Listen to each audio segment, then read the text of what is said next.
Welcome to the Notes versus Alternative Investment series. In this video, we'll be taking a note and putting it up against a rental and comparing the differences between the two and see which one keeps more money in your pocket every month and which has less risk. The first thing we need to highlight is the fact that notes are the financial or paper side of the real estate business, and the stick and brick house is going to be the collateral we can take back if something should happen in a worst case scenario and the note is not repaid. Keep in mind, however, that thanks to the flexibility of note investing, often these worst case scenarios turn out to be our best investment friends. When we're comparing investments, we want to keep our analysis fair on both sides to get the most accurate comparison between the two. The first thing you'll want to notice is the market value is $120,000 for both the note and the rental property. Notes have a big advantage because they come without the headaches of toilets, tenants, or turnover that come along with rentals because it's the responsibility of the owner to take care of those things. When there is an issue, like say a backed up sewer line for example, the note holder doesn't get billed for anything, and this is a common problem with rentals because the owner must pay for repairs and that dips into the profits. Not to mention the nuisance of having to find a new tenant when the previous one moves out in the middle of the night.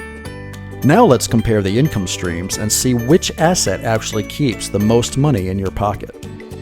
To keep the comparison as close to factual as possible, we're going to have both assets bring in about $1,000 a month. The rental property has a property management firm that averages about 10% of the monthly income, so that's $100 a month taken out.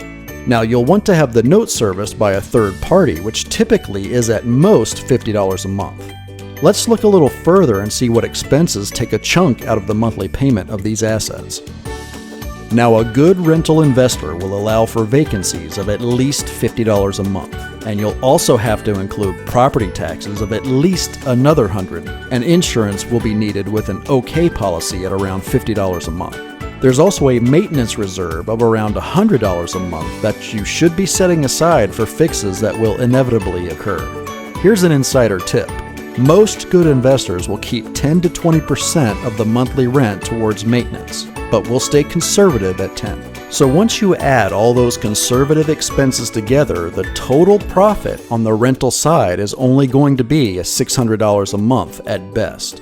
But our note is staying strong and avoids most of these expenses because all the expenses we just mentioned are the responsibility of the homeowner, and it's their job to pay for those expenses. So the note holder still gets to keep their $950 a month in profit, and that's over 50% more profit per month than rentals. Not to mention the absence of all the headaches that come along with rental ownership. Notes just don't have big expenses like rentals do, and that's just one of the biggest advantages notes have over rentals.